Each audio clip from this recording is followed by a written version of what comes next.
Përshëndetje të gjithëve, tani e mira dhe e keqja e të qenit në pozicionin tim është që t'japin merita që nuk i ke, dhe jo për modesti, po për ta zbutur pak atë flakën e entuziazmit të Senidës, që është një shoqe shumë e mirë, një njeri shumë pasionant. Kemi punuar bashkë nga afër. Dua të theksoj që kjo e sotmja është puna e disa njerëzve të tjerë dhe natyrisht unë kam bërë pjesën time, por më duhet të vlerësoj në mënyrë shumë të posaçme Senidën vetë. Jo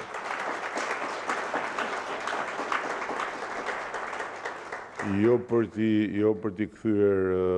atë fjalën e mirë, por sepse realisht edhe prania ime sot këtu është rezultati i kërcënimit direkt që i bëri Senida zyrës time, duke abuzuar me lidhjen e vjetër që ka me asistentet e mia, edhe të cilat më thanë që atje duhet të shkosh patjetër sepse Senida ka thënë kështu. Tani se çfarë ka thënë unë nuk ja u them juve. Ndërkohë që dua të falenderoj po ashtu edhe Delinën për punën e saj pasionante në raport me këtë botën e vogël por shumë të madhe të inovacionit dhe të njerëzve që merren me inovacion. Është një përpjekje që Delina e ka nisur si ministre e sipërmarrjes dhe që tani sigurisht do ta vazhdoj dhe do ta çoj më tutje si ministre e ekonomisë dhe inovacionit. Dhe sigurisht dua të falenderoj Lindën Kaçanajin, drejtoren e Akshit, që është edhe, si thua, flamuri i kësaj përpjekje. Një përpjekje që ka nisur me flamurin të vendosur në një varg të vogël që ishte Akshi i asaj kohe,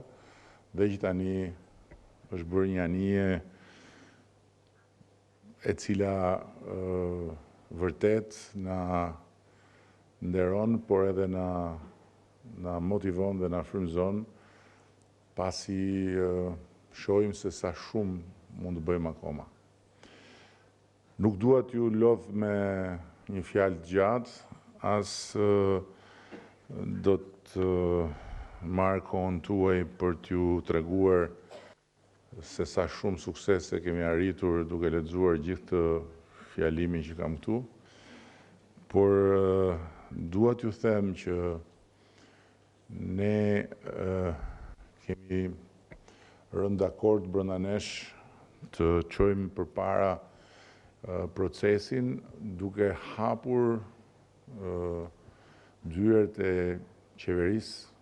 për të gjithë inovatorët, dhe duke krijuar një hapësirë të përbashkët me bërtham Agjencinë e Ekselencës, që ne kemi krijuar para pak kohe, dhe të cilën do ta vëmë në dispozicionin tuaj dhe të gjithë inovatorëve. Kjo do të thotë që duam që startupet, inovatorët të kenë mundësi të aksesojnë institucionet, dhe duke aksesuar institucionet të kenë mundësi të shohin nga afër problematikat, por edhe të shfrytëzojnë të dhënat e tyre, të shfrytëzojnë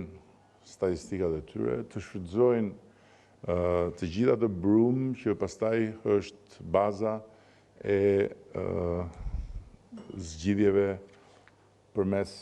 inteligjencës artificiale dhe krijimit modeleve të inteligjencës artificiale. Tani, besoj që duke bërë këtë do të ndodh ajo që ndodh gjithmonë me këtë sektor, me këtë fushë, me këtë botë, që do mësojmë shumë gjëra të reja nga njëri tjetri dhe që do prodhojmë produkte të reja. Ne kemi sfidën të krijojmë një akselerator shumë të fuqishëm në mbështetje të ministres sonë të inteligjencës artificiale, që është vetë inteligjencë artificiale, dhe natyrisht që ky akselerator do të bazohet tek ju, tek kapitali njerëzor që ne kemi brenda Akshit, apo brenda agjencisë së ekselencës, dhe me këtë sinergji do të mundohemi që çdo njërit nga institucioneve qendrore ti zgjerojmë trurin me inteligjencë artificiale. Ky është plani. Ndërkohë që këtu më thanë që janë 161 ide të paraqitura, është bërë një seleksionim paraprak, do vazhdoj një garë tjetër në dijenin time dhe në ndërkohë njëri do të shpërblehet me një vajtje në Finland për të marrë pjesë atje në një nga këto betejat që zhvilloni ju me mullinjtë e erës. Nuk di çfarë të shtoj më shumë për të mos ju marrë kohën, se kam shumë gjëra për të thënë, por di që kam shumë besim, kam shumë më tepër besim se sa që mund të mendoni ju dhe sa që mund të duket, dhe një gjë është e sigurt, kam më shumë besim se të gjithë tjerët që juve mund të takoni, që nuk janë pjesë e botës tuaj, tek bota juaj dhe tek ju. Është një bekim i madh për ne që jetojmë në këtë kohë kur teknologjia digjitale dhe tani edhe inteligjenca artificiale na japin një mundësi pa të cilën ne nuk do mund të ndërronim që të kapnim majat. Sepse do duhet të nënshtroheshim progresit linear të zhvillimit, i cili impononte gjithmonë që vendet më pak të zhvilluara ose vendet në zhvillim të mbeteshin gjithmonë mbrapa atyre të zhvilluarve, sepse çdo gjë e re që zhvillimi sillte i takonte në radh para atyre dhe pastaj vinte deri tek ne. Ose e thënë ndryshe, nëse dilte një makinë shkrimi e re apo një kompjuter i ri, do ta merrnin një herë ata dhe pastaj kur të vinte deri tek ne, atje do kishte dalë makina e re e shkrimit apo kompjuteri tjetër i ri. Ndërkohë që sot është krejt ndryshe. Madje, duke qenë se burokracia jonë, se strukturat tona nuk janë aq solide dhe aq të sofistikuara dhe aq të rënda sa po themi në vendet zhvilluara si Gjermania apo Franca, atëherë bëhet më lehtë që ne t'i drejtohemi këtyre zgjidhjeve për të bërë kapërcime dhe për të kaluar në fazat e reja të zhvillimit. Dhe natyrisht, duke qenë se këtu në këtë pikë fokusohet edhe ambicia për zhvillime befasuese, atëherë kjo ju bën të gjithëve ju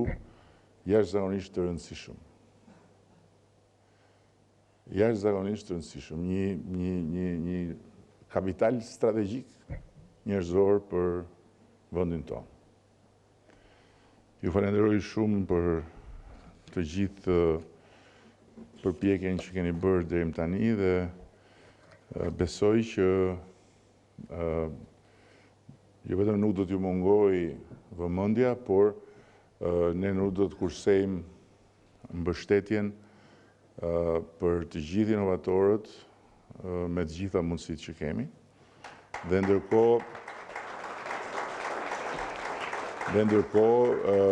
mezi pres që Ministria të organizoj kuvendin e parë, ose më saktë sesionin e parë të kuvendit që kemi rënë dakord me ju, të ngrem dhe ta mbledhim një herë në 4 muaj për të diskutuar për çfarë po bëjmë, çfarë mund të bëjmë dhe për të analizuar së bashku e për të ndërruar së bashku. Shumë faleminderit. Duhet bëj gjë tjetër unë këtu? Jo, se më thatë që është njëri që do shkojnë, ose njëra, nuk e di, është njëri apo njëra, që do shkojnë në Finland. Po unë s'kam lidhje me ta sot tani në këtë moment, që të them hajdeni këtu, se unë do të... Okej, kjo ishte fjala ime, shumë faleminderit.